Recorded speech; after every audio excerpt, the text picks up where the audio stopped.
नमस्कार, मैं हूं श्वेता झा और आप देख रहे हैं आज तक। मोदी की पाठशाला के पहले दिन सांसदों ने पीएम और पार्टी नेताओं से राजनीति, सरकार और संसद के जरूरी सबक सीखे।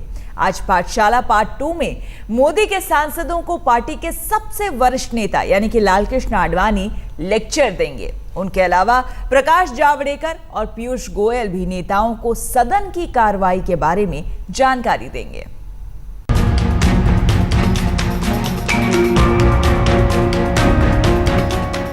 नए नवेले बीजेपी सांसदों को पहले दिन के सबक भी नए नवेले सांसद ने सिखाए। ये वो सांसद हैं जिसके बूते बीजेपी ने जीत हासिल की। सांसद पहली बार बने हैं, लेकिन कढ़े हुए राजनीतिक की नजर से अपने सांसदों को सरकार चलाने के तमाम गुर प्रधानमंत्री ने सिखाए। आज पाठशाला का दूसरा दिन है। दूसरे दिन भी लोकसभा के 170 और राज्यसभा के 25 सांसद संसदीय आचार, व्यवहार, भाषा और सरकार की छवि सुधारने के गुर सीखेंगे। आज की पाठशाला में शिक्षक की भूमिका में राजनीति में सक्रिय पार्टी के सबसे वरिष्ठ नेता होंगे। बीजेपी के पितामह लालकृष्ण आडवाणी आज सांसदों की क्लास लेंगे।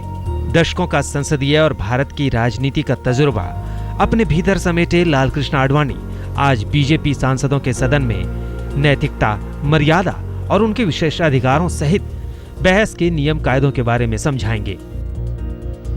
इसके बाद सांसदों की क्लास का दूसरा सेशन लगेगा। इस सेशन में बीजेपी कैबिनेट के दो चेहरे सूचना प्रसारण मंत्री प्रकाश जावड़ेकर और ऊर्जा मंत्री पीयूष गोयल सांसदों की क्लास लेंगे। ये दोनों ही मंत्री सांसदों को संसद की कार्यवाही के बारे में बताएंगे। इस सेशन में सांसदों को संसद की कार्यवाही के नियम और उनके विशेषाधिकार जैसे मुद्दों पर लेक्चर दिया जाएगा। पाठशाला का आगाज पार्टी के इस दौर के अगुवा ने किया और इस पाठशाला को दूसरे दिन अंजाम तक वो पहुंचाएंगे जो जनसंघ से सफर शुरू कर बीजेपी की राजनीतिक राहों पर चलते यहां तक पहुंचे हैं। सूरजकुंड से रीमा पाराशर के साथ आज तक ब्यूरो।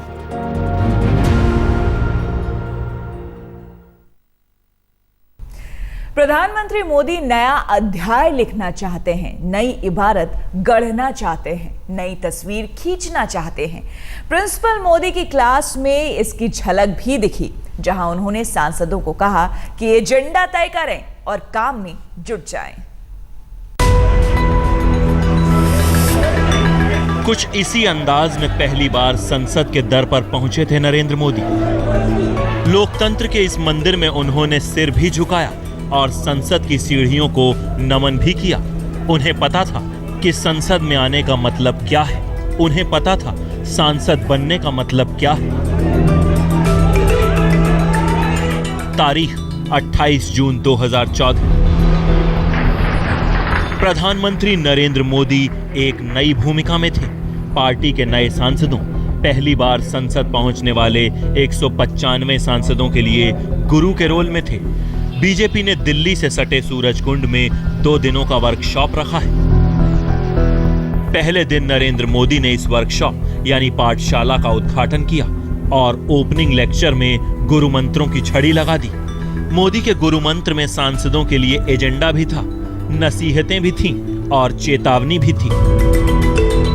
मसलन 6 महीने का रोड मैप तैयार करें, काम पर ध्यान दें, संसदीय क्षेत्रों को वक्त दें, संसदीय क्षेत्रों के विकास का ब्लूप्रिंट तैयार करें, सरकार के साथ ब्लूप्रिंट साझा करें, तैयारी के साथ संसद में आएं, संसदीय कायदे कानून और मर्यादा का ख्याल रखें।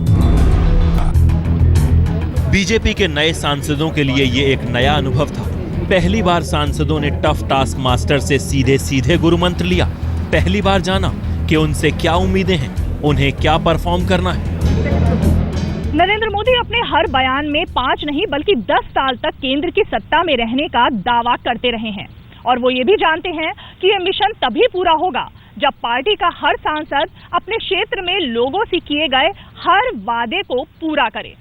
इसी के लिए पार्टी के दिग्गजों ने नए नवेले सांसदों को संसदीय मर्यादाओं के गुर तो सिखाए ही, साथ ही अपने क्षेत्र की आवाज को संसद तक कैसे पहुंचाया जाए ये भी डिटेल में समझाया। लेकिन कांग्रेस ने ली मोदी की पाठशाला पर चुटकी। इससे पहले मोदी ने अपने मंत्रियों के लिए एजेंडा तय किया था। मसलन सभी मंत्री काम का रोड मैप बनाएं, 100 दिनों का प्रेजेंटेशन दें, अफसरशाही में आत्मविश्वास बढ़ाएं, अफसरशाही को काम करने की आजादी दें, नए आइडिया को बढ़ावा दें, ट्रांसपेरेंसी को बढ़ावा दें, ई ऑक्शन को प्रमोट करें, नीतियों का निपटारा तय वक्त में करें। तारीख 4 जून 2014। यही वो तारीख थी जब प्रधानमंत्री नरेंद्र मोदी ने देश के 77 टॉप ब्यूरोक्रेट से मुलाकात की।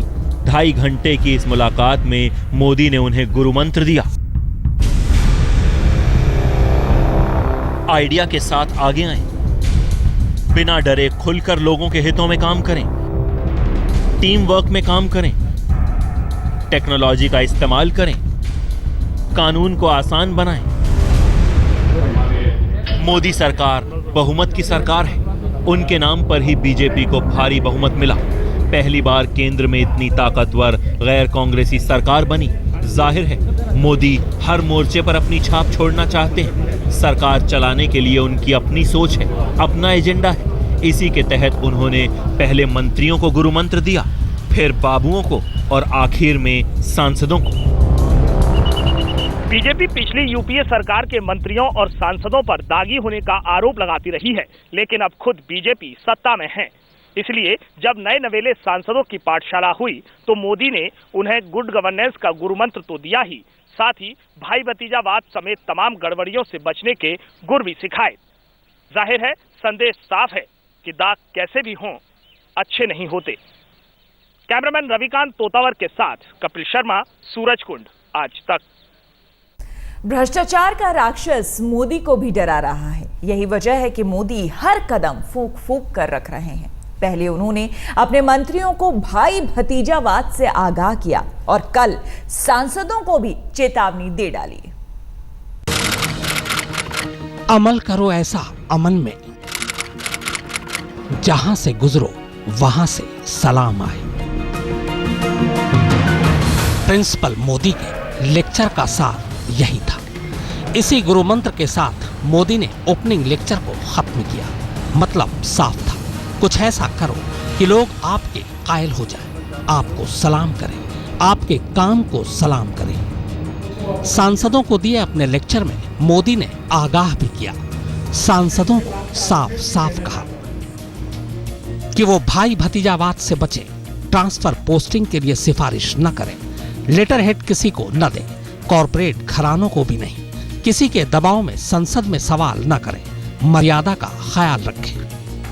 यहाँ जो दिल्ली में जिस तरह हमको व्यवहार करना चाहिए और संसद में हमारा किस तरह व्यवहार होना चाहिए, हमको विषय किस तरह उठाना चाहिए, या उन्होंने बताया कि हमको बहुत लंबा भाषण संसद में नहीं देना, छोटे कम शब्दों में कम समय में अपनी बात रखना है। इससे पहले मोदी ने अपने मंत्रियों पर भी नकेल कसी। कोई भी मंत्री बिना इजाजत न तो पीएस रख सकता है और न ही ओएसडी। प्रधानमंत्री ने बीजेपी अध्यक्ष और सरकार में नंबर 2 राजनाथ सिंह की भी नहीं चलने दी। राजनाथ सिंह मनमाफिक पीएस नहीं रख पाए। इतना ही नहीं, मोदी ने बाकायदा चिट्ठी लिखकर सभी मंत्रालयों को आगाह किया था कि यूपीए सरकार से जुड़े किसी भी शख्स, अधिकारी या फिर कर्मचारी को मंत्रालय में जगह न दें। गुजरात में अपनी जिस कार्यशैली के लिए नरेंद्र मोदी जाने जाते थे, उसकी झलक अब पार्टी पर भी दिखाई देने लगी है। प्रधानमंत्री की कुर्सी संभालते ही सबसे पहले नरेंद्र मोदी ने अपने मंत्रियों को सरकार का एजेंडा थमाया। उसके बाद नौकरशाहों को बस में किया और अब पार्टी के सांसदों को भी अगले 5 साल के लिए काम थमा दिया है और उन हथकंडों को ना अपनाने की हिदायत भी दी गई है जिनमें उलझकर यूपीए की सरकार सत्ता से हाथ धो बैठी थी। भ्रष्टाचार का मुद्दा मोदी के लिए काफी अहम है। इसी मुद्दे पर वो भारी वोटों से जीत कर आए। भ्रष्टाचार के आरोपों ने यूपीए को कहीं का नहीं छोड़ा। जनता की अदालत में पटखनी खानी पड़ी। मोदी के लिए यह बड़ा सबक था और इस सबक को उन्होंने गांठ बांध ली। सरकार में आते ही सबके लिए साफ संदेश था कि चौकस रहे, सावधान रहे, भ्रष्टाचार को पास फटकने न दें। रीमा प्राशर के साथ कपिल शर्मा, सूरजकुंड, आज तक।